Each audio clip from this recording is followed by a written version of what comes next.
reka nze mpamagarishiro wanjye ndebe ko ari bunyitaba ariko sinzi ko ari bunyita.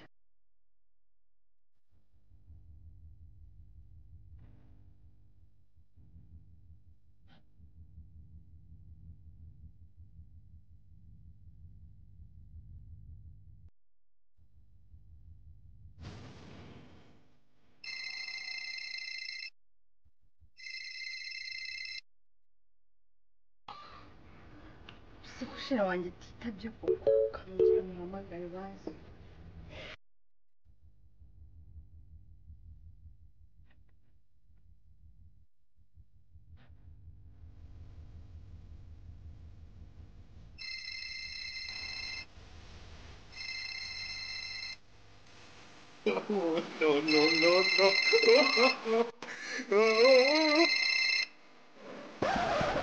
Karame.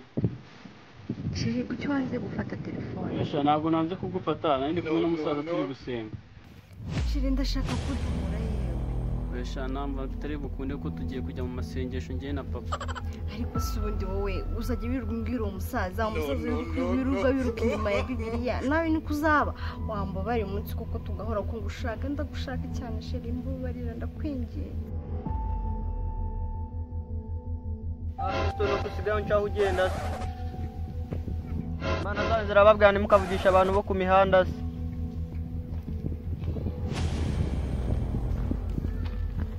Amuru y'Imana bane nama uvuye kwa pasiteri bizumumbaje abagiye kwa John Katapumira Formative Force no ni igikisubwe mbwira niga ngiye kumva ijambo ry'Imana Imana none se bitabo bugenda na by'indirimbo nibyo birimo ijambo ry'Imana ahubwo nawe ushaka twaza tukajyana ako se fito ko twarekera turi niga ukabusigaho ncaho warankwamye cyabaye gute kareka mani dure nsigaye numva ijambo ahubwo yangu nawe ngiye kuguturiramo n'akantu mbere se twasangiraga ikintu agana he dore nani imbere ku muniganje bita G-boy ashaka nanjye kumva ijambo ry'Imana njya muri rek Kristo bundi yo Mana wirirwa uvuga wari wanayibona aho narimo nanjye nahereye kera nyisenga ariko ntabwo ndayibona base Kristo ngiye Imana ziko duhorana mu kavuga we dusanga kavuga ubundi mushyiremo ikintu ubundi biganire n'Imana serese Imana nahita nyibona Imana si ukuyibona gusa ahubwo n'abamarayika nigazaye tugende direct na Bibiliya ndaye ahubwo we tugwe wowe turahura habe no kuncuza nta na bizo ubwo nukunda tayizi nambara zanyu zikomeye. Ibyo ni ibiki?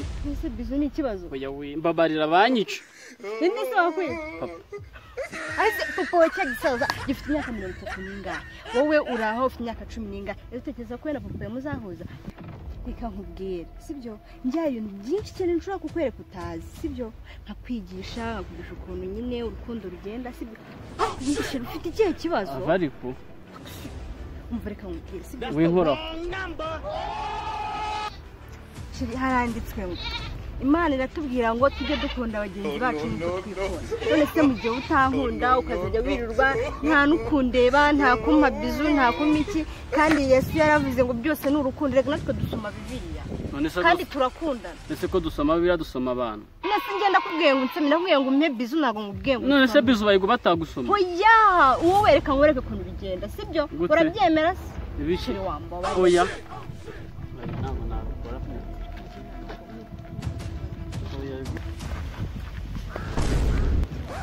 nako n'injyana bya bapasiteri babyipfukanye injyana ku street wereka dukomeze njye kunyereka Imana none ngiye ngurika ikintu nyisaba uri kumva ahubwo si Imana yanjye urashaka kuyisabira ngiye tugenda urakibona ngiye Imana yanjye ni G reba n'igikeci ba yaranguriye igikeci nanjye rake kingurira wowe tugende usaba Imana no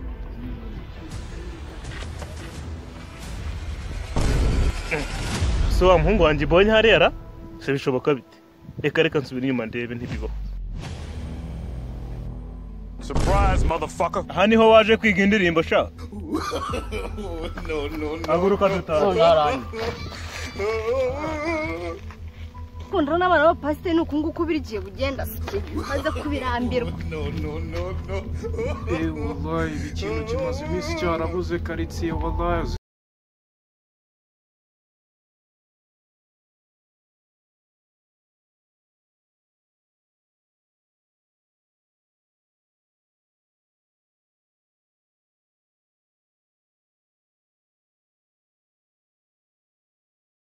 ngo nizo style zabo kwa pasiteri Shumi yanjye Aka gashati nande kubona ndi no kugakunda cyane tuvuga ko ari indwara 250 arayasiga muri Kigali urakomeye se man Sancho uzi ko ni ikintu kimaze iminsi cyarabuze.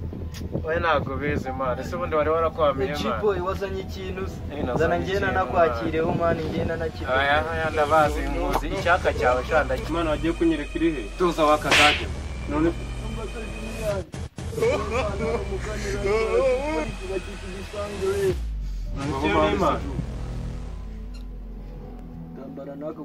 ini mwana mwaje kunyereka. Takumavuma wewe rutwe.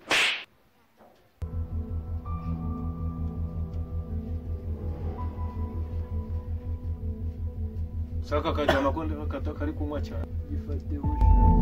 Takumavuta wewe wakajana. Wumva wewe wayobeye mu rugo asitiri wawe. Tajwe. Ino mana nyisabe kite nangizu. Kwibona. Ende kwireba. Mana yanjye ni niga. Nyisabe kite. Sabe cyo ushaka wowe wakata. Uzabimbwa. Ko mbona ufite n'ibimeshi mu mutwe. Mana yanjye ni rasi.